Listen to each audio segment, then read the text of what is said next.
Welcome to the Michigan Golfer Show. Join us each week as we explore the people, the places, and the events that shape our great game. Hi, this is Jennie McCafferty for the Michigan Golfer, and we're here with Tom Doak. Since you started your career in Michigan with High Point, and you've also done Black Forest and Lost Dunes, and is that it for Michigan, or is this your fourth one? That's it, except for the renovation work we've done. You know, we did a lot of work at the Country Club of Detroit last year. We've done a lot of work at Detroit Golf Club over the years and several other golf courses around the state. So you're no stranger to Detroit then? No, I haven't spent a whole lot of time here except at the airport, coming and going to places farther away. But I do know my way around now. Well, you know your way around the whole world. You've traveled extensively, not just in this country, especially with Pacific Dunes on the West Coast, but you've also designed a really spectacular course on, it would be the East Coast of New Zealand at Cape Kidnappers. Tell us about how you found that land. Well, actually, the developer of the project's an American guy, Julian Robertson, who runs a big Wall Street firm, and he was out in Bandon to play golf with his son the second day that Pacific Dunes was open. And he had planned to play 36 holes at Bandon Dunes, and they said, well, you should play the other golf course too. And he was like, no, that's not the one I came for. I came for the other one. The other one's really highly rated, and the pro insisted that he go play my golf course too. And I got a call the next week about doing a project in New Zealand. You know, he'd already done one golf course down there and had looked at this property for a new golf course. And so, you know, a couple months later, I was down in New Zealand having a look around at just a spectacular site. I mean, we've been really lucky. We've worked on 4 or 5 oceanfront sites now, which most golf course architects never get to work on one. You know, now it's, a lot of people think it's my specialty, and that's not a bad reputation to have.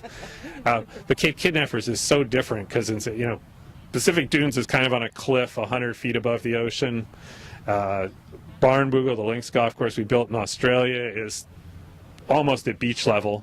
The Cape Kidnappers is on cliffs 400 and 500 feet above sea level, and it's just at a scale that you can't really appreciate. The photos you see of the golf course look spectacular, and you get a sense for how big the cliffs are. When you're out on the golf course, it's different. You don't really get that sense, but at the same time, the vastness of the whole place is amazing. And to me, the most interesting part of it is just when you stand at the edge there and you look down at the waves coming into the beach, it looks like somebody threw a rock out there. You just see these little ripples because you're so much higher that even a pretty good sized wave just looks like a little thing, but you see them way on out. Well, that is such a spectacular spot. We were there not too long before the course was built at a beachside city called Napier, and the whole place is really spectacular. So do you look forward to going back and visiting it? I do, and I've learned in the last few years that it's hard to, we've worked in some beautiful places, but some of them are pretty hard to get back to, especially when I'm still busy doing new projects. So, having done courses in Tasmania and New Zealand and Scotland, and we're working in China now, we're all really special, but it's a long trip to go back and enjoy them. Fortunately, I was just back in New Zealand. Looks like we're going to do another golf course there up closer to Auckland. But that'll give us a chance to get back to that part of the world and enjoy some of the things we've already done. Yeah, a great excuse to go back. And you mentioned China, so a word about that perhaps? We've got 2 projects in planning, and just the first one's just getting into construction now on Hainan Island, which is the southwest part of China, and it's an hour flight from Hong Kong, and it's really it's the warmest climate in China. It's kind of like the Hawaii of China, even though it's only a few miles off the coast. But a big island, 100 miles by 100 miles, and that's where the government's perfectly okay with golf as part of tourism development.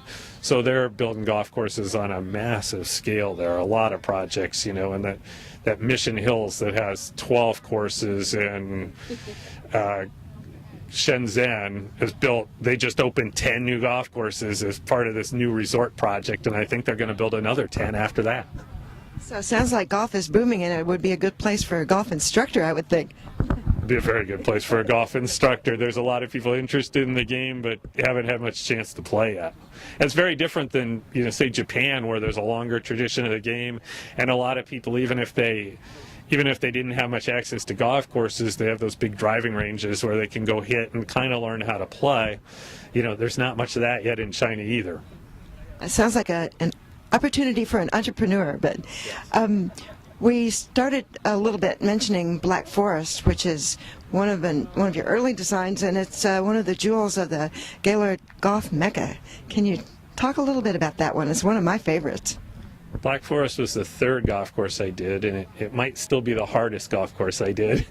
At that time, 20 years ago, all the resorts in northern Michigan made a big deal of how hard their golf course was and how high the slope rating was. And the original course at Wilderness Valley didn't fit that mold at all. It was a nice, friendly golf course for people to go out and play, but not very difficult. So the client told us, well, I just don't ever want somebody to come in and say it's too easy. And I doubt he has heard that from very many people since Black Forest opened. It's a big golf course. It's just through the woods. And, we came up with the name Black Forest because the woods are so thick there, if you hit it in the woods, you're out of bounds. It's hard to find your way back out. Challenging golf course. It's really the first golf course that I built the big dramatic bunkers that we've become known for now. Before then, I'd worked for Pete Dye, and he always built just flat bunkers with grass faces. And so when I started trying to do courses on my own, I knew I needed to do something that looked different, and I love that feature of older golf courses, but I didn't really know how to build them because I'd never tried.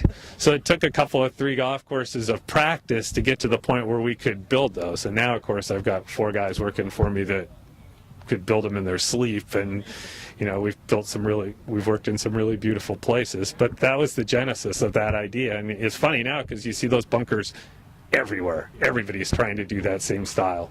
So I guess imitation is the sincerest form of flattery. Is that what they say?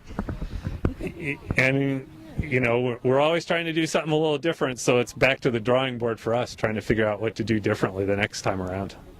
Well, Tom, it's a treat to talk to you about your career and all these wonderful things you're doing. And here we are in Detroit, and your career started in Michigan, and it's continuing. So congratulations on a lot of great golf courses. A lot of us look forward to playing some more.